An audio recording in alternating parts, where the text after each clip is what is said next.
Hi and hello welcome to channel. இதோட விகாஷ். இப்போ சேனலில் பார்க்குறது material handling and solid processing equipment regulation 2021 subject code CME 355. இதை மட்டும் படித்தால் போதும், எளிதாக பாஸ் ஆகலாம். Pass in MHSPE. அண்ணா யூனிவர்சிட்டியில் படித்தாலும் சரி, அட்டானமஸில் படித்தாலும், டீம்டு யூனிவர்சிட்டியில் படித்தாலும் நீங்கள் நம்ம கூகுள் சிலபஸ் ஃபாலோ பண்ணலாம்.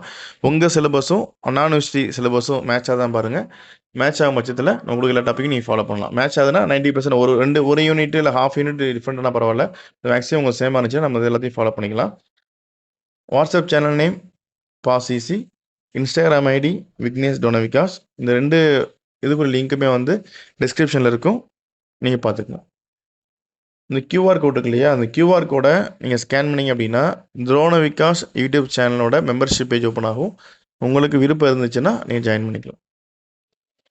இப்போ பார்க்குறது regulation 2021 subject material handling equipment design, அந்த சாலிட் ப்ராசஸ் எக்யூப்மெண்ட்டில் அந்த சப்ஜெக்டை பற்றி பார்க்குறோம். இந்த டாபிக்ஸை ரெடி பண்ணி கொடுத்தவங்க டாக்டர் சுதர்சன் சார். ஸோ அவங்களோட ஹெல்ப்பில் தான் வீடியோஸ் எல்லாம் பார்க்க போகிறோம். ஸோ சார் வந்து ரொம்ப பிஸியாக இருக்காங்க. அவங்க அவ்வளோ பிஸிலையும் நமக்காக டாபிக் செட் பண்ணி கொடுத்துட்டாங்க. Thank you Sudarshan sir. So unit wise important topic பார்க்கலாம். இந்த சப்ஜெக்டை பொறுத்த வரைக்கும் என்னென்னா, நம்ம first half and second half divide பண்ண முடியாது. ஏன்னா அது ரொம்ப ஒரு சின்ன சிலபஸ் சார், ரொம்ப சின்ன சிலபஸ்ஸு. இதுக்கு முன்னாடியே ஒரு சப்ஜெக்டில் ஒரு யூனிட் 1 ஒரே யூனிட், அதாவது யூனிட் 5ல் இந்த மெட்டீரியல் ஹேண்ட்லிங் எக்யூப்மெண்ட் இருந்துச்சு. அந்த யூனிட் எடுத்துகிட்டு இப்போ 5 யூனிட் டிவைட் பண்ணியிருக்காங்க. பெரிய யூனிட் டிவைட் பண்ணிட்டனால ரொம்ப சின்ன சப்ஜெக்ட்டு, கம்மியான சிலபஸ்ஸு. அதில் வந்து இம்பார்ட்டன்ட் தான் நம்ம சொல்கிறோம். அதனால் இந்த சப்ஜெக்டில் நீங்கள் ஈஸியாக பாஸ் ஆகலாம். இதில் கடைசியாக வந்து இந்த யூனிட் முடிச்சுட்டு கடைசியாக வந்து என்ன புக்கு ஃபாலோ பண்ணலாம் அப்படின்றத போய் சொல்கிறேன். அந்த புக்கில் யூனிட் 1லேருந்து யூனிட் 5 வரைக்கும் எல்லாமே கவர் ஆகும். வேறு தனியாக ஃபாலோ பண்ண அவசியம் இல்லை. இப்போ யூனிட் 1 எடுத்தோம் அப்படின்னா அதில் 3 டாபிக் இருக்குது. ஃபஸ்ட்டு ஒன்று வந்து objectives of material handling. Second one factors which affect the utilisation efficiency of material handling devices. Third topic வந்து explain unit load concepts. So இது மொத்தம் 3 டாபிக் தான். 3 டாபிக் படிச்சிங்கன்னா, அது ஒரு டாபிக் சொல்கிறோம் அப்படின்னா அந்த டாப்பிக்குள்ளே எல்லாத்தையும் படிக்கணும். சரி, அப்படின்னா தான் வந்து இங்கே கொஸ்டின் அட்டன் பண்ண முடியும். ஸோ 3 டாபிக் பார்த்துருக்கோம். 3 டாப்பிக்லேருந்து கண்டிப்பாக ஒரு கொஸ்டின் வந்துடும். 30 மார்க் எடுத்துடலாம். இன்னொன்று என்ன அப்படின்னா, இந்த சப்ஜெக்டை பொறுத்த வரைக்கும் ஃபுல்லாக தியரி சப்ஜெக்ட்னால உங்களுக்கு வந்து 13 மார்க் ஃபுல்லாக வருமா அப்படிங்கிற சொன்னீங்கன்னா உங்களுக்கு 6 and 7 ஸ்பிட்டப்பில் இருக்கலாம். சரிங்களா. யூனிட் 2 வந்து பார்த்தோம் அப்படின்னா அதில் 3 டாபிக் இருக்குது. Explain any 2 hand trucks neat sketch. இது கொஷினில் எனி 2ன்னு கேட்கலாம். நீங்கள் வந்து ட்ரக்ஸில் பார்த்தீங்கன்னா ஒரு 8 to 10 டைப்ஸ் இருக்குது. அதில் வந்து ஹேண்ட் ட்ரக்ஸ் பார்த்தீங்கன்னா ஒரு 4 to 5 டைப்ஸ் இருக்கும். ஸோ அந்த ஹேண்ட் ட்ரக்ஸ்னு ஸ்பெசிஃபிக்காக சொன்னால நீங்கள் என்ன செய்யணும் அப்படின்னா, ஹேண்ட் ட்ரக்ஸில் எல்லாத்தையுமே நீங்கள் பார்த்துக்கணும். ஆனால் கொஸ்டினில் வந்து உங்களுக்கு எனி 2ன்னு கேட்கலாம். அப்படின்னா மென்ஷன் பண்ணி ஸ்பெசிஃபிக்காக இந்த ஹேண்ட் ட்ரக் தான் கேட்கலாம். சரிங்களா. அதனால் வந்து ஏதாச்சும் 2 ஹேண்ட் ட்ரக் ரொம்ப நல்லா பார்த்துக்குங்க. மற்ற ஹேண்ட் ட்ரக் என்ன இருக்குது, எப்படி ஒர்க்காக தெரிஞ்சிட்டிங்க அப்படின்னா, உங்களுக்கு ஸ்பெசிஃபிக்காக கேட்டால் கூட ஹேண்ட் ட்ரக்கோட ஒர்க்கிங் பிரின்சிபல் மேக்ஸிமம் சேமாக தான் இருக்கும். அந்த ஸ்கொயர் டயக்ராம் லைட்டாக வரைஞ்சாலும் நீங்கள் மார்க் எடுத்துடலாம். இது யூனிட் 2ல் ஃபஸ்ட் டாபிக் பொறுத்த வரைக்கும். யூனிட் 2ல் நம்ம செகண்ட் டாபிக் பார்க்குறோம் அப்படின்னா, draw and explain the various attachments used in FLT. So diagram இருக்கணும், எக்ஸ்ப்ளனேஷன் இருக்கணும், அட்வான்டேஜ் இருக்கணும், டிஸ்அட்வான்டேஜ் இருக்கணும், அப்ளிகேஷன்ஸ் இருக்கணும். சரிங்களா. யூனிட் 2ல் தேர்ட் டாபிக் வந்து explain AGV with neat sketch. So automatic guide வெஹிக்கிள்லாம் என்ன, அது எப்படி ஒர்க் ஆகுது, அதில் கன்ஸ்ட்ரக்ஷன் என்ன இருக்குது, என்னென்ன காம்பனன்ட்ஸ் இருக்குது, எல்லாமே உங்களுக்கு கண்டிப்பாக தெரிஞ்சுக்கணும். இது தெரிஞ்சிங்கன்னா யூனிட் 2ல் வந்து நம்ம கண்டிப்பாக உறுதியாக ஒரு 13 மார்க் எடுத்துடலாம். அடுத்து யூனிட் 3ல் 3 டாபிக் இருக்குது. ஃபஸ்ட்டு வந்து explain any 2 types of conveyors. So இது யூனிட் 3 ஃபுல்லாக கன்வேயரை பற்றி தான் இருக்க போகுது. ஸோ கன்வேயர் எனி 2 ஜென்ரலாக கேட்கலாம், இல்லை ஸ்பெசிஃபிக் கேட்கலாம். நீங்கள் வந்து 2 டைப் நல்லா படிச்சுக்கணும். மிச்சத்தை வந்து ஸ்கீமா டயக்ராம் கொஞ்சமாக நீங்கள் பார்த்துட்டு போகணும். வேறு கன்வேயர் கேட்டால் ஆன்சர் பண்ணுற மாதிரி. அடுத்து யூனிட் 3ல் செகண்ட் ஒன் பார்த்தோம்னா differentiate hydraulic and pneumatic conveyors. இந்த டிஃப்ரென்ஷியேட் கேட்டாங்க அப்படின்னா உங்களுக்கு 2 மார்க்லேயும் வரலாம், இல்லை அதிகபட்சம் 7 மார்க் வரைக்கும் டிஃப்ரென்ஷியேட் கேட்கலாம். சரிங்களா. அடுத்து வந்து discuss the merits of computer controlled conveyor systems. இது கேட்கறதுக்கான வாய்ப்பு இருக்குது. இது வந்து வெறும் மெரிட்ஸ் மட்டும் கேட்க மாட்டாங்க. வெறும் மெரிட்ஸ்னால் வந்து ஒரு 4-5 பாயிண்ட் கிடையாது. அப்படி என்ன செய்யணும் அப்படின்னா, இந்த டிஸ்கஸ் மெரிட் விட்டுட்டு கம்ப்யூட்டர் கண்ட்ரோல் கன்வேயர் சிஸ்டத்தை பற்றி எல்லாத்தையும் படிச்சிடணும். எல்லா டாபிக் படித்தாதான் நீ அதில் இருக்க மெரிட்ஸ் இங்கே எழுத முடியும். சரிங்களா. ஸோ இப்போ நீங்கள் படிங்க. யூனிட்